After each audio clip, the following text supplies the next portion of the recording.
আপনার বউকে নিয়ে নিজের বাড়িতে চলে গেলেন, বাসর ঘর হবে। বাসর ঘর তো সবাই বুঝছেন আলহামদুলিল্লাহ, কত খুশির রাত। এই আল্লাহকে সেদিন বলে, আল্লাহ আল্লাহ আজ যদি তুমি 10 ঘন্টা রাতটা না দিয়ে আল্লাহ যদি 20 ঘন্টা রাতটা দিতে তা কত ভালো হতো, কত আরামের রাত হয়। আল্লাহর নবী বলেছেন, ও আমার উম্মত রে, নতুন বউ তোমার ঘরের ভিতরে থাকবে আর তুমি সালাম দিয়ে ঘরের ভিতরে যাবে রে, তোমার স্ত্রী তোমার জন্য রেডি হয়ে থাকবে, তুমি সালাম দিয়ে ঘরের ভিতরে যাবে। এই তোমার স্ত্রীর মাথার উপরে, এই কপালের উপরে এই যে চুল রয়েছে, 2টা 3টা 4টা 5টা চুল ধরে রে উম্মত, তোমাকে একটা এখানে দোয়া পড়িতে হবে। বিসমিল্লাহি আল্লাহুম্মা ইন্নী আসআলুকা খাইরাহা ওয়া খাইরা মা জাবালতা আলাইহি ওয়া আউযু বিকা মিন শাররিহা ওয়া শাররি মা জাবালতা আলাইহি। পড়েছে এটা দোয়া? পড়েছি না? হ্যাঁ দোয়া, ওইগুলাতে দোয়া দেখে বেড়ায় মৌলভী সাহেব, কি দোয়া পড়ে বেড়াবো ওইগুলা। চলে গেলেন। আল্লাহ নবী বলেছেন, উম্মত তোমাদের কথাবার্তা হলো তোমরা স্বামী স্ত্রী মিলন করবে, তোমাদের এখন সহবাস হবে, হামবিস্তারি হবে। আল্লাহ নবী বলেছেন, উম্মত রে, স্বামী স্ত্রীর হামবিস্তারির আগে, তোমরা মিলন করার আগে একটা দোয়া পড়িতে হবে রে উম্মত। যতক্ষণ এই দোয়া না পড়বে অতক্ষণ তোমরা বিবির কাছে তোমরা যাবে না, বিবির সাথে তোমরা মিলন করবে না। বলবেন মাওলানা দোয়াটা কি? আল্লাহ রাসূল বলেছেন, বিসমিল্লাহি আল্লাহুম্মা জান্নিবনা শাইতান ওয়া জান্নিবিশ শাইতানা মা রাযাকতানা। কি দোয়াটা? বিসমিল্লাহি আল্লাহুম্মা জান্নিবনা শাইতান ওয়া জান্নিবিশ শাইতানা মা রাযাকতানা। বিবির সাথে যখন যখন মিলন করবেন, শুধু প্রথম রাতে নয়, যখন যখন বিবির কাছে আপনি যাবেন জীবনে, তখন তখনই এই দোয়াটা আপনাকে পড়িতে হবে, তখন তখন পড়িতে হবে।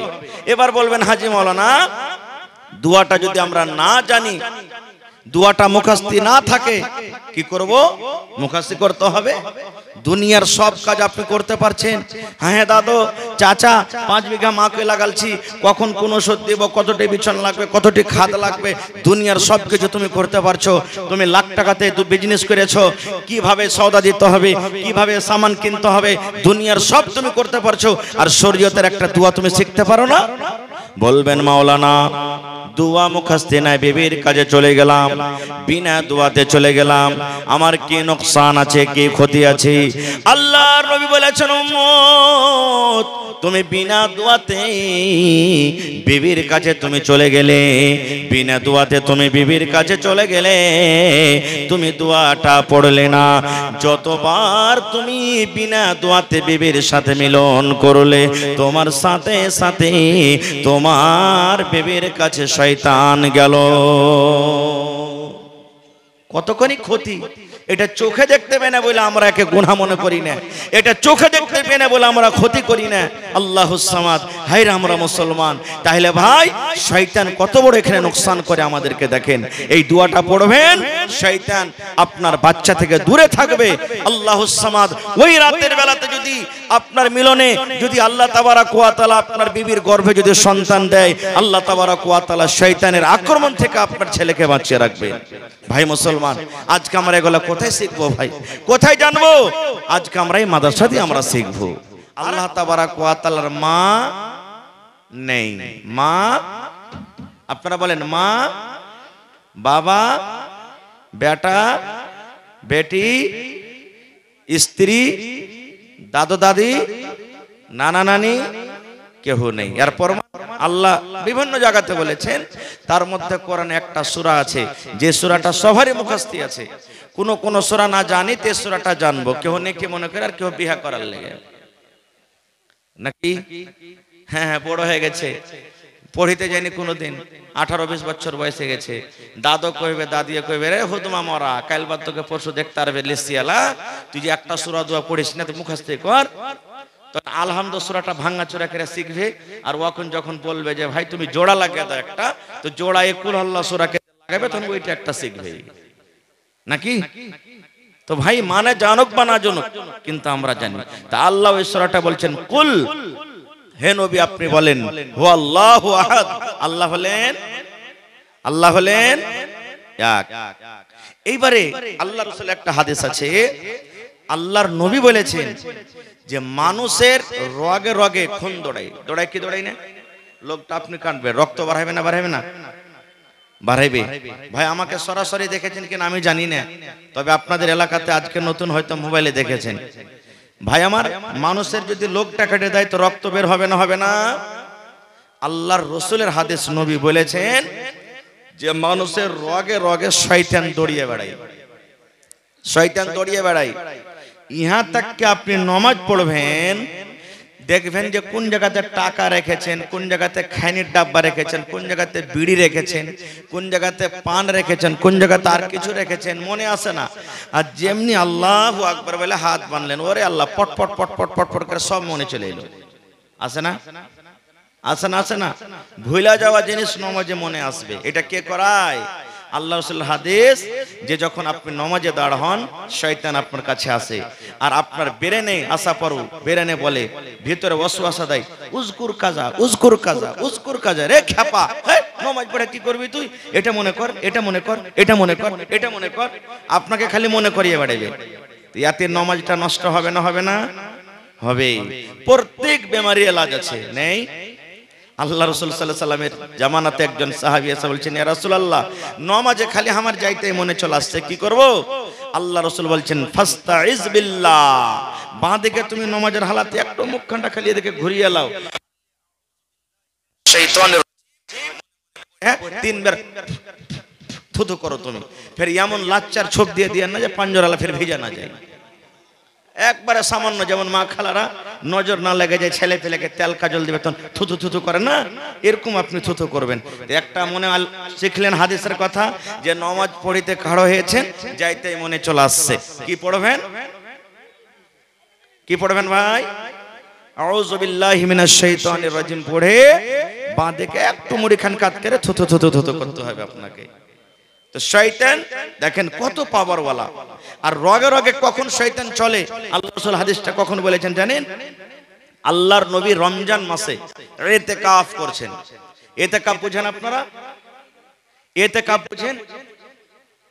সবে বুঝেন না। ইতিকাফ বলা হয় রমজান মাসে 20 তারিখ, যেদিন 20 রমজান শেষ হয়ে গেল, 21 রমজানের সূর্য ডুবার আগে আপনাকে মসজিদে সান্ধাইতে হবে, আর ঈদের নামাজ পড়ে বাড়ি ঢুকতে হবে। এই যে 10টা রাত আপনি মসজিদে কাটবেন, একে বলা হয় ইতিকাফ। এই ইতিকাফে নবী ছিলেন। এবারে নবীর সাথে দেখা করতে এসেছেন কি? আল্লাহর নবীর একজন স্ত্রী দেখা করতে এসেছেন। নবীজি স্ত্রীর সাথে গল্প করছেন, আর দুটা লোক ধপ ধপ করে একবার হেঁটে চলে যাচ্ছে। আর নবীকে দেখা পর, একটা মহিলাকে দেখা পর একবারে ধপ করে আরো দৌড়িয়ে চলে যাচ্ছে। এবার নবী কিন্তু দেখে নিয়েছেন যে এর মনে কিছু ডাউট হয়েছে। আল্লাহর নবী রাতের বেলাতে কার সাথে গল্প করছে রে? আমাদের মতন মৌলভী সাহেব যদি একটা বেটি ছেলের সাথে জালসাতে গল্প করে, তো হাড় গহড় থইবেন আপনারা, ভেঙ্গা সারা করে দিবে যতটি ভলান্টিয়ার আছে। হ্যাঁ, তো আল্লাহ রাসূল গল্প করছেন। এবার ওরকে হাঁটা দেখে তখন রাসূল বলছেন, এই শোনো, এনে শোনো। বলছেন, কি বলছেন আল্লাহ রাসূল? আল্লাহ রাসূল বলছেন, রে আমার উম্মত, যার সাথে আমি কথা বলি এটা কোনো অন্য নারী, অন্য কোনো মহিলা নয় রে, অন্য কোনো নারী নয়। এই মহিলা, এই নারী হলো আমার স্ত্রী, এটা হলো আমার বিবি। তোমরা অন্য কোনো কথা মনে করিও না। আল্লাহর নবী একটা পর মেয়ে ছেলের সাথে কথা বলেন। আল্লাহর নবী বললেন, সাহাবীরে, এটা হলো আমার স্ত্রী, এটা হলো আমার বাড়ি এলি, আমার স্ত্রীর সাথে আমি কথা বলছি, আমার স্ত্রী আমার সাথে দেখা করতে এসেছে। এই কথাটা যখন নবী বলে দিলেন তখন ওরা দুজনে বলছেন আল্লাহ রাসূল আপনি কি বলছেন, আপনার উপরে শক করব আমরা? আপনি এতক্ষণে ভেবে নিলেন? আল্লাহ রাসূল সাল্লাল্লাহু আলাইহি ওয়াসাল্লাম বলেন সাহাবীরে ইন্নাশ শাইতানা তাজরি মিনাল ইনসানি মাজরিয়াদ দাম। আরে আমার সাহাবী, তোমরা যদি আমার উপরে বদগুমানি না করো কিন্তু তোমার পিছনে শয়তান লেগে আছে রে। আজকে যদি তোমাদেরকে আমি এই কথাটা না বলতাম হয়তো তোমরা বাড়ি যাওয়ার পর মনে মনে এই কথাটা বলতে, শয়তান তোমাদের মধ্যে হোড়া দিত। আরে আল্লাহর নবী রাতের বেলাতে কার সাথে কথা বলছিল রে? আল্লাহর নবী এত রাতের বেলাতে কার সাথে কথা বলছিল রে? এই মনে মনে কথা বলতেন। আল্লাহ রাসূল বললেন সাহাবীরে, মানুষের রগে রগে যেমন রক্ত বহে, খুন দড়িয়ে বেড়ায়, এই মতো শয়তান মানুষের রগে রগে দড়িয়ে বেড়ায়। নারে তাকবীর। এবারে শয়তান কি জিনিস? শয়তান কি জিনিস? কোরআন মাজিদে একটা সূরা আছে, সূরাতুল বাকারা 2 নম্বর সূরা। আল্লাহ ওই কোরআনে বলছেন। তার আগে আমি আপনাদেরকে একটা প্রশ্ন করি, মানুষের জন্য সব থেকে বড় দুশমন বলতে পারবেন কে? আপনার জন্য আমার জন্য সব থেকে বড় দুশমন কে? জি কেউ দেখছে বলছে দেই নাকি? হায় রে আল্লাহ, সব থেকে বড় দুশমন কে? জি শয়তান। শয়তান ভালো কথা জানে কিন্তু শয়তান ভালো কথা মানে না। না মানে মানে শয়তান আল্লাহকে জানে কিন্তু শয়তান আল্লাহর কথা মানে না।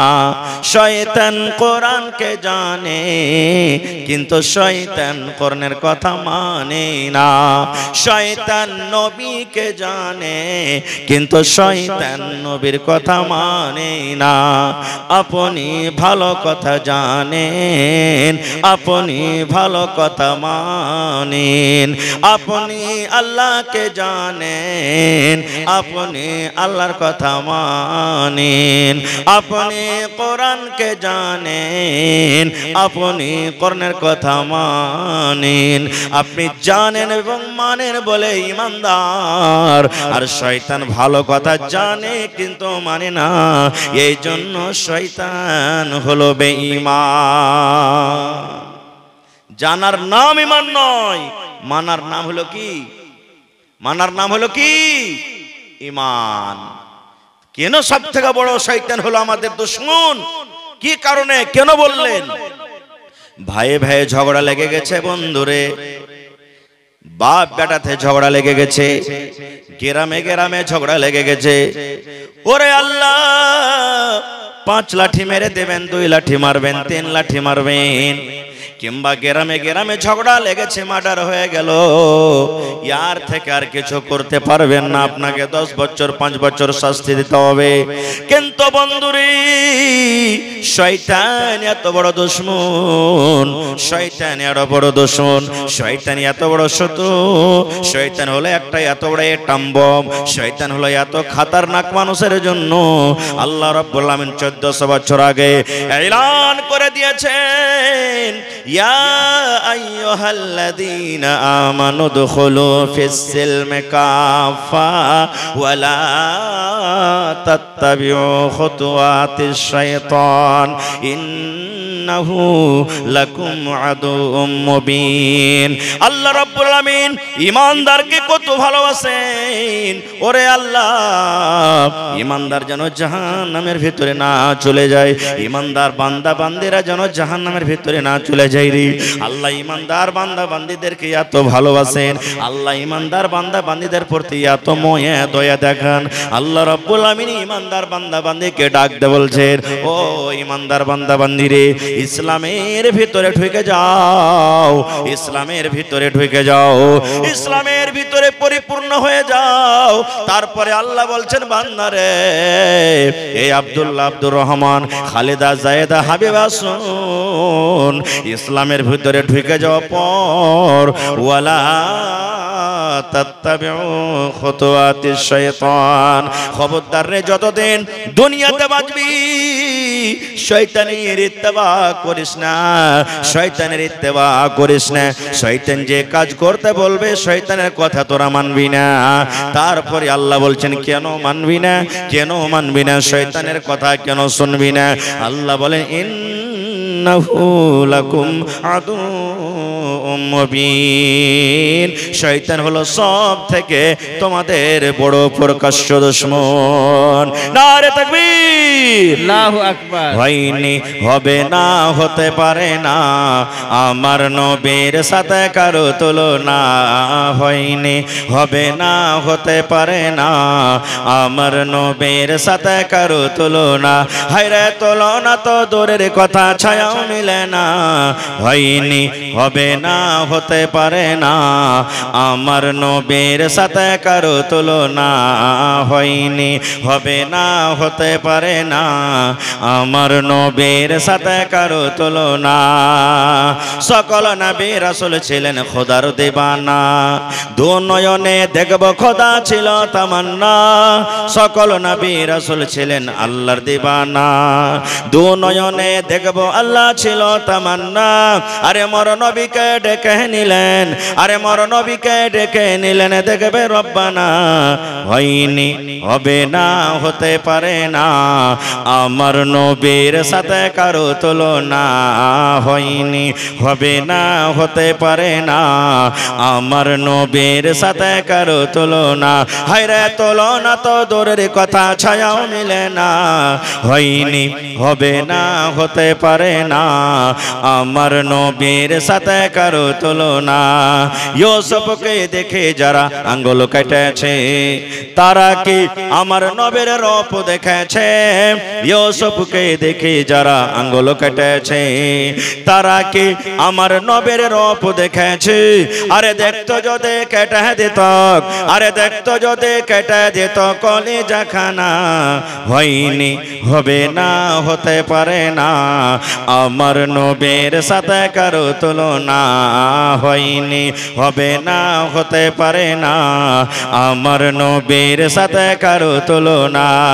যার শানে আল্লাহ তাআলা করলেন ঘোষণা, খলকে আযম আমার শাহে মদিনা। যার শানে আল্লাহ তাআলা করলেন ঘোষণা, খলকে আযম আমার শাহে মদিনা। মুসলমানে নবী ছাড়া কিছুই মানে না, মুমিনে কোরআন ছাড়া কিছুই বোঝে না। হয়নি, হবে না, হতে পারে না আমার নবীর সাথে কারো তুলনা। হয়নি, হবে না, হতে পারে না আমার নবীর সাথে কারো তুলনা। হায়রে তুলনা তো দূরের কথা, ছায়াও মিলে না।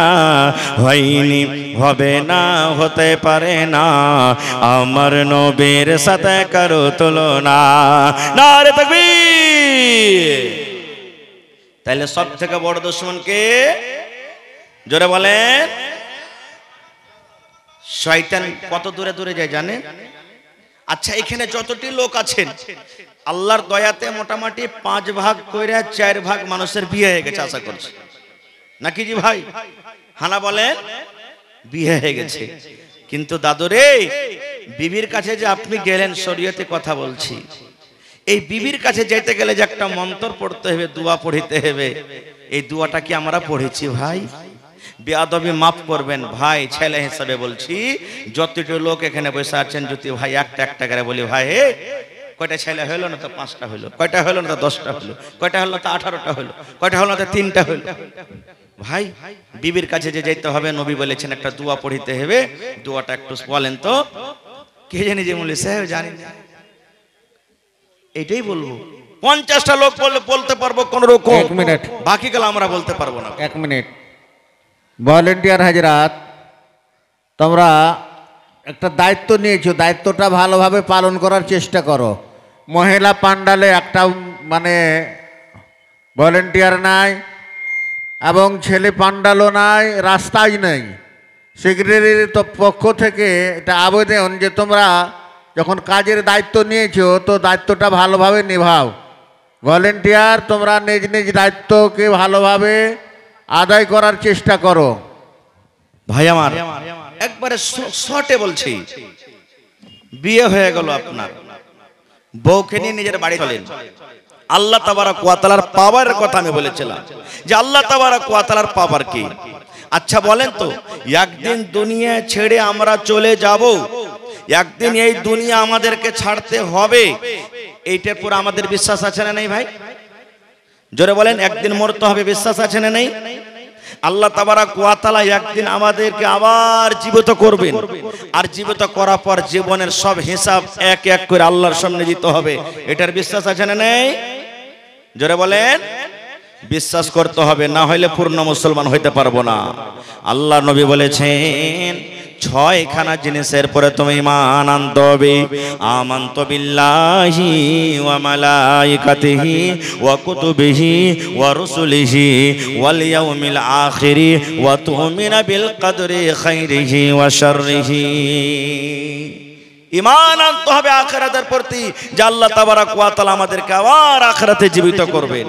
হায়রে হতভাগা মুসলমান, আমরা দুনিয়াতে এমন গাফিল হয়ে আছি, আমরা দুনিয়াতে এমন হতভাগা হয়ে আছি যে কত মানুষ তো এটা কথা বলে, আবে মূলবীর খেয়ে বলার আছে বলুক গা, মইরা সইরা পয়সা গইলা কোনটে চলে যাব, আর কি আল্লাহ আমাদেরকে খুঁজে পাবেন? ভাই মুসলমান, যে আল্লাহ তাবারক ওয়া তাআলা নাপাক মানি, নাপাক নুতফা আল্লাহুস সামাদ, এক ফোঁটা পানি দিয়ে আমাকে আপনাকে যদি আল্লাহ তৈরি করতে পারেন, তো এত বড় মানুষ তৈরি করে আল্লাহ তাবারক ওয়া তাআলা আবার দ্বিতীয়বার আমাদেরকে জীবিত করবেন, এটাকে আল্লাহ ক্ষমতা রাখে না? যারা বলেন ক্ষমতা রাখে না? একটা বুখারী শরীফের হাদিস আপনাদের সামনে তুলে ধরছি বুঝার জন্য আল্লাহর ক্ষমতা কি। আল্লাহর নবী বলেছেন, এক জামানাতে একটা লোক ছিল, এত জীবনে পাপ করেছে, এত জীবনে গুনাহ করেছে, আল্লাহর সমাজে তার কোনো সীমা নাই। সময় কেটে গেল, লোকটার বয়স কেটে গেল, মরবো অবস্থাতে পৌঁছে গেছে, লোকটা হয়তো এখন দুনিয়া থেকে চলে যাবে। এরকম টাইমে ওর কয়েকটা ছেলেরা ছিল, সমস্ত ছেলেরাকে ডাক দিয়ে পাঞ্জরে বসিয়ে বলছে, বাবা রে, এ আমার ধনেরা, কলিজার টুকরা সন্তানেরা, শোন, আমি যখন মরে যাব, আমার লাশটাকে তোরা দফন করিস না রে ধন, আমার লাশটাকে দফন করিস না তোরা। ছেলেরা বলছে, আব্বা কেন দফন করব না আব্বাজি, কেন দফন করব না, লাশটার সাথে তাহলে কি করব? লোকটা বলছেন, বেটারে, আমার লাশটাকে তোরা খবরদার দফন করবি না রে বেটা, আমার লাশটাকে তোরা দফন করবি না। ছেলেরা বলছে, আব্বা কি করব তাইলে? দয়ার নবী বলেছেন, লোকটা বলেন, বেটারে, আমি যেদিন মরে যাব রে ধন, আমার যেদিন মত হয়ে যাবে, আমার লাশটাকে তোরা জ্বালিয়ে দিবি, পুড়িয়ে দিবি, লকড়ি জমা করে, কাঠ জমা করে, লকড়ি জমা করে আমার লাশটাকে তোরা জ্বালিয়ে দিবি। ও আমার কলিজার টুকরা সন্তানেরা, আমার লাশটাকে তোরা আগুন দিয়ে জ্বালিয়ে পুড়িয়ে ছাই করে দিবি, আর এই ছাই পান্তে ভাসিয়ে দিবি, মাটিতে দিয়ে দিবি, বাতাসে ছেড়ে দিবি, এরকম তোরা করবি। ওর ছেলেরা বলছে, হাজি আব্বা, কেন এরকম আদেশ করো আমাদেরকে, কেন তোমার লাশটাকে পোড়াবো? এবার লোকটা বলছেন, ও আমার সন্তানেরা রে, জীবন আমার কেটে গেল, আল্লাহ তাবারক ওয়া তাআলাকে বলে কোনোদিন ভয় করিনি, আল্লাহ রাব্বুল আলামিনকে বলে আমি স্মরণ করিনি। আরে আমার কলিজার টুকরা সন্তানেরা, আমার জীবনটা আমার মন মতন কেটেছে রে ধন, আমার জীবনটা আমি মন মতন কেটেছে।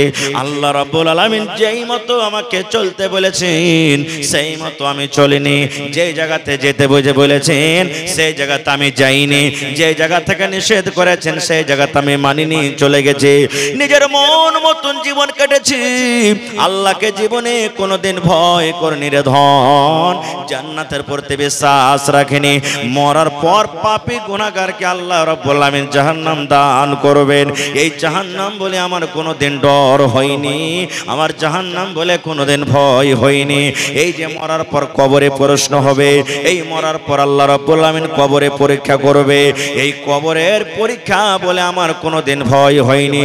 আরে আমার আমার সন্তানেরা, আমার জীবনে নেকি কম, নেকির খাতাতে আমার জীবনে নেকি কম আছে রে। আমার জীবনে শুধু গুনাহ গুনাহ আছে, আমার রেজিস্টারে শুধু গুনাহ গুনাহ আছে। এই জন্য আল্লাহ রাব্বুল আলামিন যদি ক্ষমতা রাখেন, আল্লাহর যদি পাওয়ার চলে, আল্লাহ রাব্বুল আলামিন যদি ক্ষমতা রাখেন, আর আমাকে যদি আবার দ্বিতীয়বার যদি আমাকে নতুন ভাবে আল্লাহ আমাকে বানিয়ে দেয়, আর আল্লাহ যদি আমাকে প্রশ্ন করে, আরে আমার বান্দা, তোমার ছেলেরাকে তুমি এরকম কাজের কেন আদেশ করেছিলে, তাহলে আল্লাহ রাব্বুল আমিনের সামনে আমি জবাব দিতে পারবো না। আল্লাহ যদি আমাকে বলে, বান্দারে তোমার জীবনটা কেটে গেল, তোমার জীবনের হিসাবটা আমাকে দিয়ে দাও। আরে আমার সন্তানেরা, যদি আমাকে তোমরা দফন করে দাও, আল্লাহ রাব্বুল আমিন যদি আমাকে ক্ষমতা রেখে যদি আমাকে জীবিত করে দেন, আর আমাকে যদি পরীক্ষা আমার চালু হয়ে যায়, হিসাবটা চালু হয়ে যায়, আমি আল্লাহর সামনে হিসাব দিতে পারবো না। এই জন্য ধনরে আমাকে জ্বালিয়ে দিবি, পুড়িয়ে দিবি, ছাই করে দিবি, যেন আমার আল্লাহ আমাকে খুঁজে না পায়। আপনারা বলেন তো, যদি লোকটাকে জ্বালিয়ে দেওয়া হয়, তা আল্লাহ কি জীবিত করার ক্ষমতা রাখেন না? জোরে বলেন, রাখেন না? রাখেন না? আরো জোরে বলেন, রাখে। এই বিশ্বাস আমাদের আছে না নেই? আছে। ঠিক লোকটা যখন মরলো, তার কথা মতো তার লাশটাকে জ্বালিয়ে দেওয়া হলো, হয়তো পানিতে বসিয়ে দেওয়া হলো, মাটিতে পুঁতে দেওয়া হলো, বাতাসে ছিটিয়ে দেওয়া হলো। ছেলেরা বাড়ির দিকে রওনা হয়েছে। আল্লাহ রাব্বুল আলামিন পানিকে ডাক দে বলছেন, ও পানি। আল্লাহ মাটিকে ডাক দে বলছেন, মাটি রে। আল্লাহ রাব্বুল আলামিন বাতাসকে ডাক দে বলছেন, ও বাতাস। বলেন, এগুলা কার হুকুমে চলে? এগুলা কার আদেশে চলে? আল্লাহ তাবারক ওয়া তাআলার আদেশে চলে। তারা আল্লাহর কথা শুনতে পায় না? পায় না? আল্লাহ তাবারক ওয়া তাআলার কথা তারা মানে কি মানে না? জোরে বলেন, একটু জোরে বলেন ভাই, তারা মানে কি মানে না? মানে। আল্লাহুস সামাদ। আপনারা শুনেছেন, জানছেন যে আগুন পর্যন্ত আল্লাহর কথা মেনেছেন, মানেনি? কোন নবীকে ওর কওমের আগুনে ফেলেছিল? জোরে বলেন, ইব্রাহিম নবীকে আগুনে ফেললেন। আল্লাহুস সামাদ। ফেরেশতারা চলে এলেন, হে ইব্রাহিম, একটু আপনি আদেশ করেন, আগুনকে নিভিয়ে দিব। কিন্তু ইব্রাহিম নবী কি বলেছিলেন? রে আল্লাহর ফেরেশতারা, তোমাদের সাহায্যের দরকার নাই, কারণ আমার আল্লাহ তাবারক ওয়া তাআলা আমাকে সাহায্য করবেন। আমার আল্লাহ ডাইরেক্ট আমাকে দেখছেন, না দেখে না? জোরে বলেন, দেখছে না দেখে না? দেখছেন। আগুনে ফেলে দিলেন। আল্লাহ রাব্বুল আলামিন আগুনকে ডাক দিয়ে বলছেন, ইয়া নারু কুনি বারদান ওয়া সালামান আলা ইব্রাহিম। আল্লাহ রাব্বুল আলামিন আগুনকে ডাক দিয়ে বললেন, হে আগুন, তুমি ঠান্ডা হয়ে যাও। আগুন রে, তুমি ঠান্ডা হয়ে যাও। কেমন ঠান্ডা হয়ে যাও? সালামান, সালামাতের সাথে। ওরে সুবহানাল্লাহ, কেমন সালামাতে? আল্লাহ বলছেন, আগুন তুমি এমন ঠান্ডা হয়ে যাও না যেন আমার এই ইব্রাহিম, আমার বন্ধু, আমার দোস্ত, তোমার ঠান্ডার কারণে যেন কষ্ট না পায়। এই আগুন তুমি ঠান্ডা হয়ে যাও, ঠান্ডা হয়ে যাও। আমার ইব্রাহিম পুরা দূরের কথা, আমার ইব্রাহিমের শরীরের রুয়া পর্যন্ত না জ্বলে। বলেন, ইব্রাহিম নবী কি জ্বলেছিলেন আগুনে? জোরে বলেন, জ্বলেছিলেন কি? তাহলে আগুন কার কথা মানলেন? জোরে বলেন, কার কথা মানলেন? আল্লাহ তাবারক ওয়া তাআলার কথা মানলেন। আরে আগুন তো আগুন। ওরে আল্লাহ, একটা বুখারী শরীফের আরো মজার ঘটনা আপনাদেরকে শোনাই। আমার শাইখে মুহতারাম চলে এসেছেন, আল্লাহুস সামাদ। আল্লাহর নবী মদিনাতে মসজিদে নববীতে খুতবা দিচ্ছেন। আজকে জুমার দিনে খুতবা হয় না? জোরে বলেন, খুতবা হয় কি হয় না? হয়। তো ইমাম সাহেব যেই কাঠখানটার উপরে দাঁড় হয়ে খুতবা দেন, ওকে কি বলি? জোরে বলেন, জানেন না? মিম্বার। ওটার নাম কি? মিম্বার। আল্লাহর নবী প্রথম শুরুতে খাজরের একটা জড়, খাজরের একটা গোড়ার উপরে দাঁড় হয়ে মিম্বার দিতেন। একজন মহিলা এসে বলছেন, ইয়া রাসূলুল্লাহ, আমার একটা ফার্নিচার মিস্ত্রি আছে, ফার্নিচার মিস্ত্রি কাঠের মিস্ত্রিকে বলে। ফার্নিচার মিস্ত্রি আছে, খুব সুন্দর করে কাঠ বানাইতে পারে, সামান তৈরি করতে পারে। আপনি যদি আদেশ করেন আপনার জন্য একটা সুন্দর করে মেম্বার তৈরি করে দেব। নবীজি অনুমতি দিয়ে দিলেন, ঠিক আছে নিয়ে এসো। মেম্বার, নতুন মেম্বার সামনে। এবার নতুন মেম্বার যদি সামনে আসে তো পুরাতন মেম্বারটাকে হটাবে না, হটাবে না? জোরে বলেন। হ্যাঁ, পুরাতন মেম্বারটাকে সাইডে হটিয়ে দিলেন, নতুন মেম্বার উপরে চড়ে আল্লাহ রাসূল খুতবা শুরু করে দিলেন। এবার খুতবা নবীজি শুরু করে দিলেন। মসজিদের ভিতরে রে কে জানো আওয়াজ আসছে, দয়ার নবীর কানে কান্নার আওয়াজ শুরু হয়ে গেল। কে মসজিদের ভেতরে কাঁদছে? কান্নার আওয়াজ আমি কোথায় পাচ্ছি? কে কাঁদছে? হেঁচি তুলে তুলে কাঁদছে। কে মসজিদের ভেতরে কান্দে? কান্দার আওয়াজ আমি শুনতে পাই। ও আমার সাহাবীরা, কে তোমরা মসজিদের ভিতরে আছো যে আমি নবী কান্নার আওয়াজ পাই? কে কাঁদছো? সব সাহাবায়ে কেরাম আঞ্জর পাঞ্জর দেখছেন তো কাহাকে কাঁদতে দেখতে পাই না। ওরে সুবহানাল্লাহ। এবার দয়ার নবী নজর করে দেখলেন ওই পুরাতন মিম্বার, যে মিম্বারের উপরে নবীজি দাঁড় হয়ে খুতবা দিতেন, পুরাতন বলে সাইডে রেখে দিয়েছেন। মানুষ যেমন কান্না করে, বাচ্চারা যেমন কান্না করে, ওই পুরাতন মিম্বারের ভিতর থেকে কান্নার আওয়াজ আসে। ওই পুরাতন লোকটির মিম্বার কিন্তু কাঁদছে। দয়ার নবী নেমে গেলেন, তাকে তাসাল্লি দিয়েছেন, সবর দিয়েছেন, চুপো চুপো। দেখবেন আপনি হাট যখন চলে যাবেন লাভার বাজার, আপনার 5 বছর 7 বছরকার বেটা বেটি থাকে যে আব্বাজি আমিও যাব। না বেটা তুই যাস না, না যাব। আপনার যাওয়ার সাথে যাওয়ার জন্য কাঁদতে লাগবে, লাগবে না? লাগবে না? কাঁদতে লাগবে। এবার আপনি রাগ করে ওকে 1-2 থাবা মেরে দিলেন আর দিয়ে ওকে রেখে বাজার চলে গেলেন। 1 ঘন্টা 2 ঘন্টা পর দেখবেন বাড়িতে এসে কান্তি আছে, ঘনর ঘনর করে কান্দে না? কাঁদছে। আপনার মায়া দয়া সেই সময়তে জাগবে না? জাগবে না ভাই? মেরে তো গেছেন বা রেগে গেছেন। এবার বেটাটাকে, ওই বেটিটাকে আপনি বুকে জড়িয়ে ধরবেন, আদর দিবেন। মারে তুমি কেঁদো না, কেঁদো না মা, তুমি কেঁদো না। বেটা রে তুমি কেঁদো না রে বেটা, তুমি কেঁদো না, কেঁদো না। ওরে সুবহানাল্লাহ, যত আপনি তাকে আদর দিবেন তার ভিতর থেকে ফেফড়ে ফেফড়ে একচে তুলে তুলে আবার কান্দন আসবে। এরকম করে কাঁদবে না? কাঁদবে না? কাঁদবে না ভাই? আল্লাহর নবী ওই পুরাতন মিম্বারকে বলছে, মিম্বার রে তুমি কেন কান্দো? মিম্বার তুমি কেন কান্দো? তুমি কেন কান্দো? কারণটা কি? তোমার ভিতর থেকে কেন কান্নার আওয়াজ আসে? আল্লাহ রাব্বুল আলামিনের দয়াতে, আল্লাহ রাব্বুল আলামিনের অনুমতিতে ওই পুরাতন মিম্বার, ওই লকড়ি, ওই কাঠ মুখ খুলে কথা বলতে লাগলেন। আল্লাহর নবী গো, এই জন্য আমি কান্দি গো দয়ার নবী। এতদিন আপনি আমার উপরে দাঁড় হয়ে হয়ে খুতবা দিলেন, আপনার কথাগুলি আমি পাঞ্জর হয়ে হয়ে শুনলাম। এখন পুরাতন বলে আপনি আমাকে সাইডে রেখে দিলেন, আপনি দূরে রেখে দিলেন। এখন আপনার কথাগুলি আমি আর কিন্তু শুনতে পাবো না। আরে মুসলমান, একটা পুরাতন মিম্বার যার জন্য কোনো জান্নাত নাই, জাহান্নাম নাই, কিয়ামতে যার কোনো হিসাব হবে না, সেই যদি নবীর কথা শোনার জন্য কান্দে, সেই নবীর কথা শোনার জন্য যদি ব্যাকুল হয়ে যায়, আমরা হলাম মানুষ, আমাদের কিয়ামতের দিন হিসাব হবে, আমাদের জন্য জান্নাত আছে, জাহান্নাম আছে, তবে আমাদেরকে কি হওয়ার দরকার? নারে তাকবীর! কিন্তু হায় রে আল্লাহ, আমরা কেন মানবো, কেন শুনবো? কত ভাইকে দেখেন এখনো রোডে রোডে ঘুরে বেড়াচ্ছে, জিলাপি খেয়েছে, পাপড় খেয়েছে, কি খেয়েছে, এই খেয়েছে।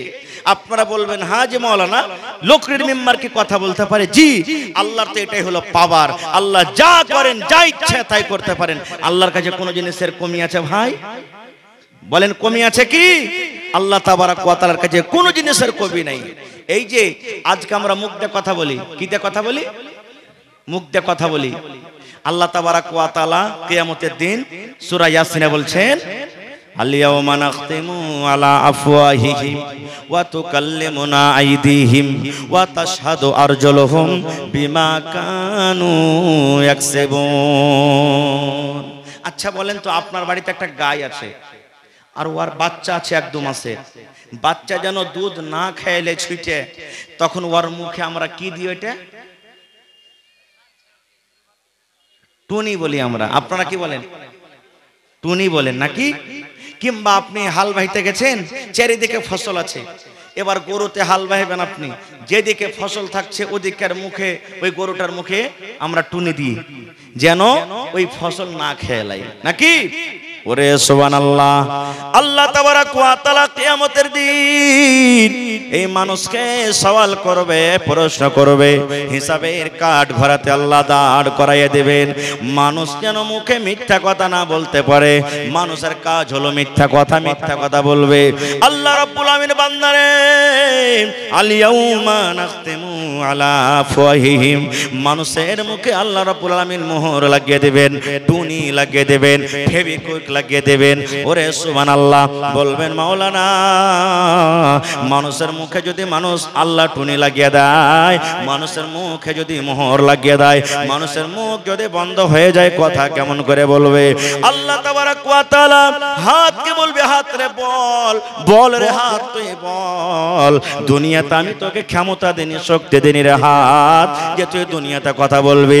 আজকে আমি আল্লাহ আদেশ করি, অর্ডার করি, হাত তুই আমার সামনে কথা বল, হাত বল। এবার হাত জীবনের সবকিছু বলে দিবে, পটপট পটপট করে হাত বলবে। ওয়া তাশহাদু আরজুলুহুম, পা গাওয়া দিয়ে দেবে। আল্লাহ হাত যা বলছে সত্য বলছে, আল্লাহ হাত যা বলছে সত্য বলছে, আল্লাহ হাত যা বলছে সত্য বলছে। বিমা কানু ইয়াকসিবুন, যা কিছু দুনিয়াতে করব হবে সব হাত পা গাওয়া দিয়ে দিবে। তাহলে ভাই আল্লাহর পাওয়ার দেখেন। মুখ দূরের কথা, কিয়ামতের দিন হাত পাও আল্লাহর সামনে জোরে বলেন কথা বলবে। ভাই মুসলমান, তাহলে আল্লাহ তাবারাক ওয়া তাআলা এই পৃথিবীতে আল্লাহ তাবারাক ওয়া তাআলা নিজের পাওয়ার, নিজের মার্তবা, নিজের বড়াই অনেক দিয়ে গেছেন। তার মধ্যে এই যে আমরা দেখতে পাই, মাশাআল্লাহ ভাই আমার, আল্লাহ তাবারাক ওয়া তাআলা 4 প্রকারে মানুষকে তৈরি করেছেন। কয় প্রকারে?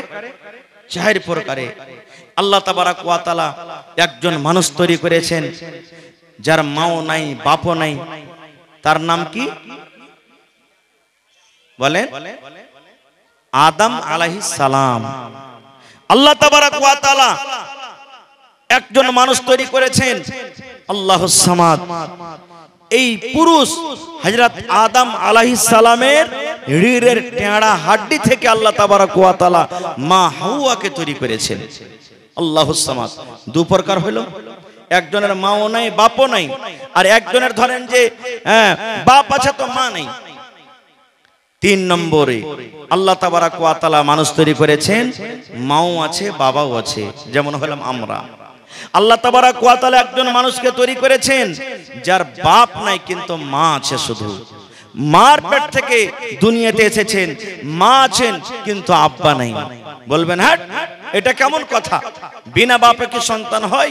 জি, এটাই তো আল্লাহর ক্ষমতা, এটাই তো আল্লাহর পাওয়ার। আল্লাহ তাবারাক ওয়া তাআলা যা ইচ্ছা করেন সবকিছু হয়। কেমন করে হলো? হযরত আদম আলাইহিস সালাম কেমন করে জন্ম নিলেন? আল্লাহ তাআলা তাকে তৈরি করলেন। মা হাওয়া কেমন হয়ে আল্লাহ তাবারাক ওয়া তাআলা মা হাওয়াকে জন্ম দিলেন? আজকে আমরা এই ছেলে মেয়ে যে দুনিয়াতে এসেছি, আসবে, স্বামী স্ত্রীর মিলনে কিভাবে হয়? আল্লাহুস সামাদ। এই যে দুনিয়াতে বিনা বাপে শুধু মা আছে, যার নাম হলো ঈসা আলাইহিস সালাম। সেই ঈসা নবী দুনিয়াতে কিভাবে এলেন, কেমন ভাবে আল্লাহ তাবারাক ওয়া তাআলা নিজের পাওয়ার, নিজের মার্তবা, আল্লাহ নিজের কুদরত দিয়ে তাকে বানালেন। যদি সময় পাই আবার কোনোদিন বলবো ভাই মুসলমান। তবে আল্লাহ তাবারাক ওয়া তাআলা হলেন এক। আল্লাহ তাবারাক ওয়া তাআলা জান্নাত জাহান্নাম সত্য, সবথেকে বড় দুশমন হলো আমাদের শয়তান। আর আল্লাহ তাবারাক ওয়া তাআলা বলছেন যে তোমাদের জন্য শয়তান হলো প্রকাশ্য খোলা দুশমন। এই জন্য তোমরা ওই দুশমন থেকে তোমরা বেঁচে থাকো, দূরে থাকো। যা বলবে সেটা করিও না, ওর পথে তোমরা চলিও না, ওর কথা তোমরা মানিও না। যে কাজ করার আদেশ করবে ওর কথা তোমরা খবরদার জীবনে কিন্তু শুনিও না। ভাই মুসলমান, তবে আল্লাহ তাবারাক ওয়া তাআলাকে জানতে গেলে, আল্লাহ তাবারাক ওয়া তাআলাকে মানতে গেলে, আল্লাহর নবীকে জানতে গেলে মাদ্রাসার দরকার আছে। মাদ্রাসার দরকার নেই? আরো একটা কথা এখানে পয়েন্টের কথা বলে দিই। মক্কা নগরে আমার নবী আপনার নবী জন্ম নিয়েছেন। নবীজি যখন জন্মলেন ওই টাইমে ওই সময়তে মক্কার অবস্থা এমন, পৃথিবীতে কোনো এমন পাপ, কোনো এমন গুনাহ ছিল না যে মক্কার মানুষরা করতো না। চুরি করত, ডাকাতি করত, জেনা ব্যভিচার করত, গুন্ডাগারি করত, মিথ্যা কথা বলতো, হ্যাঁ, তারপরে মেয়েকে জমিনে দফন করে দিত। এরকম দুনিয়াতে কোন এমন যে গুনাহটা এখন চলছে হচ্ছে, কোন এমন গুনাহ ছিল না যে মক্কাতে হতো না। নবীজি কে আল্লাহ তাবারাক ওয়া তাআলা নবী করলেন 40 বছরে। কোরআনে কয়টা সূরা আছে ভাই? কত আছে সূরা? কোরআনে নামাজের কথা আছে, রোজার কথা আছে, হজের কথা আছে, যাকাতের কথা আছে, শরাবের কথা আছে, সুদের কথা আছে, হালাল হারাম সবকিছুর কথা আছে। কিন্তু আল্লাহ তাবারাক ওয়া তাআলা সর্বপ্রথম নবীকে এই কথা বললেন না। ও আমার নবী, মক্কার মানুষেরা চুরি করে, এজন্য আপনি তারাকে চুরি করতে নিষেধ করেন। আয় আমার হাবিব, মক্কা লোকেরা মদ পান করে, এই জন্য মদ পান করা তাদেরকে নিষেধ করে দেন। মক্কার লোকেরা জেনা ব্যভিচার করে, এই জন্য তারাকে দাওয়াত করেন যেন তারা জেনা ব্যভিচার না করে। ওরে সুবহানাল্লাহ, মক্কার লোকেরা নিজের মেয়েকে, নিজের কন্যাকে জমিনে দফন করে দেয়, এই জন্য তাদেরকে নিষেধ করেন যেন জমিনে দফন না করে। এগুলার কি আল্লাহ আদেশ করেছিলেন? না, আল্লাহ রাব্বুল আলামিন প্রথমে নবীকে বলেননি চুরির কথা বলো, আল্লাহ রাব্বুল আলামিন এই কথা বলেননি জেনা ব্যভিচারের কথা বলো। আল্লাহ রাব্বুল আলামিন 114 সূরার মধ্যে সর্বপ্রথম আল্লাহ তাবারাক ওয়া তাআলা আয়াত যেটা নবীকে দান করলেন সেটা হলো ইকরা, সেটা হলো ইকরা, সেটা হলো ইকরা। নবী তুমি পড়ো, নবী তুমি পড়ো, নবী তুমি পড়ো। পড়ার কথা বলেছেন, এই জন্য পড়ার কথা বললেন।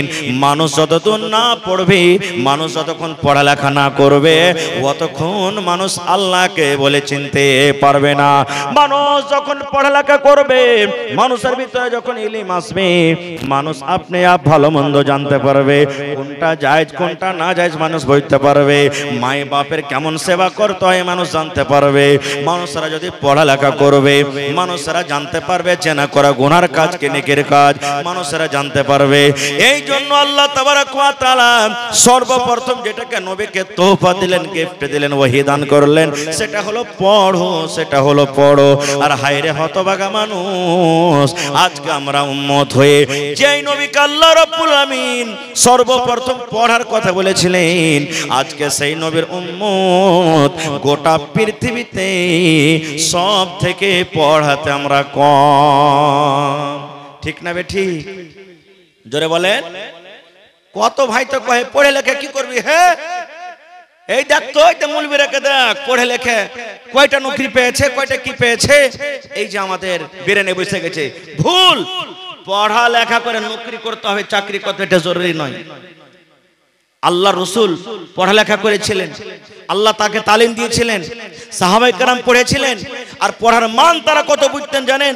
বুখারী শরীফের একটা খুব বড় লম্বা হাদিস আছে, হাদিসের একটু টুকরা আপনাদের সামনে বলছি। আল্লাহর নবীর শ্বশুর হযরত ওমর রাদিয়াল্লাহু তাআলা আনহু আর একজন আনসারী সাহাবী একদিন বসে গেলেন। বসে যাওয়ার পর বলছেন যে হারে ভাই, তুইও গরিব মানুষ, আমিও গরিব মানুষ রে ভাই, তুইও যদি না খাটিস তো খাইতে পাবি না, আমিও না খাটি তো খাইতে পাবি না। আর আল্লাহর নবীর কাছে তো ইলম শিখতে হবে, তো কি করবি রে ভাই? তখন ওরা বাড়ি বানাইছে। কি বাড়ি? হযরত ওমর বলছেন ভাই রে, আমি একদিন কাম কাজ করতে চলে যাব রে ভাই, আর নবীর পাঞ্জরে তুই থাকবি রে ভাই। গোটা দিন কাম কাজ করে আমি যা পাবো সন্ধ্যাবেলাতে অর্ধেক তোকে দিয়ে দিব, অর্ধেক আমি বাড়িতে রাখবো। আর তুই নবীর পাঞ্জরে সারা দিন যা শিখবে আমাকে গোটা তুই আমাকে শিখিয়ে দিবে।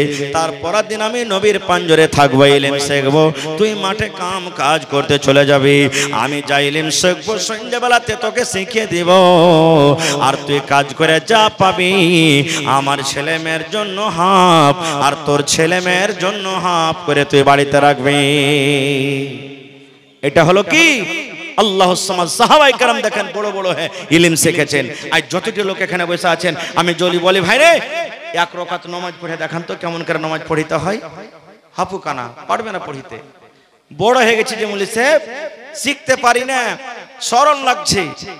ইলম শিখাতে জীবনে শরম করতে হবে না ভাই, ইলম শিখেন। আজকে আমার আপনার ছেলে মেয়েরা কে আমরা পড়িতে দিই না, যেমনই 2 বছর 4 বছর 5 বছর 7 বছর হয়ে গেল, যা বেটা ঘাস কাটতে যা, যা বেটা এরকম কাজ করতে যা, যা বেটা দিল্লি চলে যা, যা বেটা পাটনা চলে যা। আমরা পড়ালেখা বাচ্চাকে করাই না, পড়ার মান সম্মান আমরা বুঝি না। ভাই মুসলমান, তবে এই কোরআন হলো আল্লাহ তাবারক ওয়া তাআলার পাক পবিত্র কিতাব। এই কোরআনকে যতক্ষণ আমরা না পড়বো আর কোরআনের মানা না বুঝবো ততক্ষণ পর্যন্ত আল্লাহ কোরআনে কি বলেছেন আমরা বুঝতে পারবো ভাই? পারবো কি বুঝতে? কত মানুষ তো কহে হ্যাঁ আমার বেটি জি মৌলভী সাহেব 4 ফিরা কোরআন পড়ে নিয়েছে, একবারে 10 ফিরা কোরআন পড়ুক, কোরআনের যদি একটা তরজমা না জানে তাহলে কোরআনের কিছু বুঝতে পারবে? কিছুই বুঝতে পারবে না, কিছুই বুঝতে পারলে না। এই জন্য আপনি 5 ফিরা কোরআন পড়ার আপনার দরকার নেই, পারছেন আলহামদুলিল্লাহ পড়েন, কিন্তু কম করে 1 আয়াত 2 আয়াত 1 দিনে 2 দিনে 5 দিনে কম করে আপনি তারজমা গালা পড়েন। মুখস্থি না করতে পারেন তো দেখে দেখে কম করে পড়েন যে আল্লাহ তাবারক ওয়া তাআলা কোরআনে কি বলছেন। গোটা পৃথিবীর মানুষ কোরআন পড়ে বুঝে তারা দুনিয়ার কোন জায়গা থেকে কোন জায়গা চলে গেল। আর আজ আল্লাহ তাবারক ওয়া তাআলা এত পাক পবিত্র কোরআন আমাদেরকে দিয়েছেন, আর যেই জায়গার আমরা সেই জায়গাতে না থেকে আরো তল দিকে আমরা চলে এলাম। ভাই মুসলমান, তবে যে যা দান করেছেন আলহামদুলিল্লাহ আপনাদেরকে আমি ধন্যবাদ জানাই। তবে ভাইরে আমি শেষের বেলাতে আপনাদের কাছে এসেছি। কোরআন কয় পারা আছে ভাই? কয় পারা আছে এটা জানেন না? কয় পারা? 30 পারা কোরআন মাজিদ আছে। আল্লাহ তাবারক ওয়া তাআলার এই কোরআনের দাম দুনিয়ার কোনো মানুষ দিতে পারবে না, একটা হরফেরও দাম দিতে পারবে না। পারবে কি? কেউ দুনিয়াতে এমন নেই যে আল্লাহ তাবারক ওয়া তাআলার এই কোরআনের দাম দিতে পারবে। তবে ছোট বড় মা খালা ভাই বহিন আমি সকলকে বলছি 30টা মানুষ 30 পারা কোরআন 1 টাকার 1000 আল্লাহ তাবারক ওয়া তাআলার এই কোরআনের জন্য কে দিতে পারবেন? আসেন তো ভাই একটু দেখি। যদি একজন না পারবেন 2 ভাই 2 বন্ধু মিলে 500 টাকার 1 টাকা আল্লাহ তাবারক ওয়া তাআলার রাহে দান করেন। 500 করে 2 জন দিলে 1000 টাকা হয়ে যাবে।